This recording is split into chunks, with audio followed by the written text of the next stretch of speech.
Ang mabuting balita ng Panginoon ayon kay San Mateo. Si Judas Iscariote, isa sa 12, ay nakipagkita sa mga punong pari. Ano po ang ibibigay ninyo sa akin kung tulungan ko kayong madakip si Jesus? Tanong niya. Noon di binayaran nila si Judas ng 30 pirasong pilak. Mula noon, humanap na si Judas ng pagkakataon upang maipagkanulo si Jesus. Dumating ang unang araw ng pista ng tinapay na walang pampaalsa. Lumapit kay Jesus ang mga alagad at nagtanong, "Saan po ninyo nais na maghanda kami ng hapunang Pampaskwa?" Sumagot siya, "Puntahan ninyo sa lungsod ang isang tao at sabihin ninyo sa kanya, ipinapasabi ng guro na sumapit na ang kanyang oras. Siya at ang mga alagad niya'y sa bahay ninyo kakain ng hapunang Pampaskwa." Sinunod ng mga alagad ang utos ni Jesus at do'y inihanda nga nila ang hapunang Pampaskwa. Nang gabing iyon, dumulog sa hapag si Jesus, kasama ang 12. Sinabi ni Jesus habang sila'y kumakain, "Tinitiyak ko sa inyo, ako ipagkakanulo ng isa sa inyo." Nanlumo ang mga alagad at isa-isang nagtanong sa kanya, "Hindi ako yon, di po ba Panginoon?" Sumagot si Jesus, "Ang kasabay kong nagsawsaw sa mangkok ang siyang magkakanulo sa akin. Papanaw ang anak ng tao ayon sa nasusulat tungkol sa kanya, subalit kahabag-habag ang taong magkakanulo sa kanya. Mabuti pa sa taong iyon ang hindi na siya ipinanganak." Si Judas na magkakanulo sa kanya ay nagtanong din, "Guro, ako po ba?" Sumagot si Jesus, "Ikaw ang nagsabi niyan." Ang mabuting balita ng Panginoon.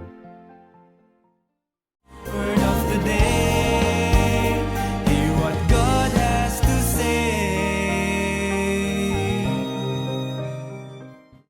Mapagpalang araw po sa inyong lahat. Kumusta po kayo? Ang ating word of the day ay fidelity. Sa mabuting balita ayon kay San Mateo, narinig natin ang isa sa pinakamabigat at pinakamasakit na bahagi ng kwento ng pasyon, ang pagtataksil ni Judas, isang alagad, isang taong malapit kay Jesus, kasama sa hapagkainan, isang kaibigan. Ngunit siya rin ang naging daan ng pagtataksil. At sa gitna ng kwentong ito, may isang salitang lumilitaw bilang liwanag sa gitna ng dilim. Fidelity o pagiging tapat.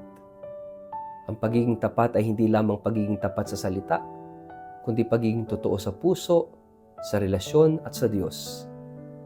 Sa Ebanghelyo, makikita natin ang dalawang mukha. Ang mukha ng pagtataksil ni Judas, betrayal, at ang mukha ng fidelity o katapatan ni Jesus. Si Judas ay nagbenta ng kanyang ugnayan kay Jesus kapalit ng 30 pirasong pilak. Ngunit si Jesus, kahit alam niya ang mangyayari, ay nanatiling tapat. Tapat sa kanyang misyon, tapat sa Ama, at tapat sa pagmamahal sa tao. Kahit sa mga magtataksil sa kanya. Kung susuriin natin, hindi nagsimula ang pagtataksil ni Judas sa isang iglap lamang. Ito'y bunga ng unti-unting paglayo ng puso. Maaring nagsimula ito sa maliit na pagkadismaya, sa hindi pagkakaunawaan, sa sariling inaasahan na hindi natupad, hanggang sa ang puso ay tuluyang tumigas at ang relasyon ay napalitan ng interes. Dito natin nakikita na ang kabaliktaran ng pagiging tapat ay hindi lamang kasinungalingan, kundi ang paglimot sa ugnayan. Ilang beses din kaya sa ating buhay, tayo'y naging tulad ni Judas. Hindi man sa paraang ipinagkanulo natin si Jesus ng harapan, ngunit sa maliliit na paraan. Kapag pinili natin ang sarili kaysa sa Diyos, kapag pinili natin ang kasalanan kaysa sa kabutihan, kapag pinili natin ang kaginhawahan kaysa katotohanan, sa bawat pagkakataon na pinipili natin ang pangsarili nating interes kaysa sa pagmamahal, unti-unti nating ipinagpapalit ang ating relasyon sa Diyos, tulad ni Judas. Ngunit ang magandang balita ay ito.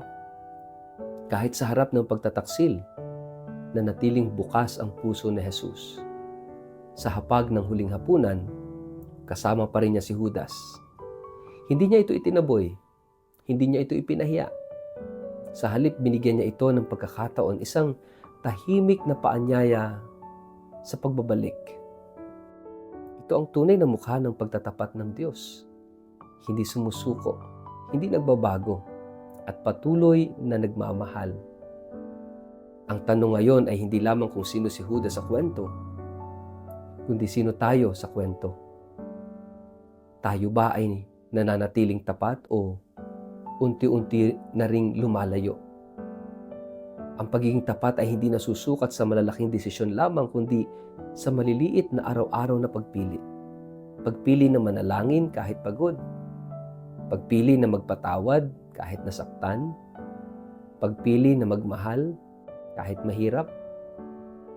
Sa panahon ng Kwaresma, lalo na ngayong Semana Santa, tayo inaanyayahan na bumalik sa puso ng pagtatapat. Hindi pa huli ang lahat. Ang Diyos ay laging handang tumanggap. Ang tanong ay, handa ba tayong magbalik? Sa anong bahagi ng ating buhay tayo unti-unting nawawala sa katapatan sa Diyos? At ano ang isang konkretong hakbang na maaari nating gawin upang bumalik sa Kanya? Sa ngalan ng Ama at ng Anak at ng Espiritu Santo. Amen. Panginoong Jesus, Ikaw ang larawan ng tunay na katapatan. Sa kabila ng aming kahinaan at pagkukulang, hindi ka nagsasawang magmahal. Patawarin mo kami sa mga sandaling pinili namin ang sarili kaysa sa iyo. Turuan mo kaming maging tapat sa iyo, sa aming sarili, at sa aming kapwa. Ibalik mo ang aming puso sa iyo. Amen. Pagpalain po kahit ingatan ng makapangyarihang Diyos, Ama, Anak at Espiritu Santo. Amen.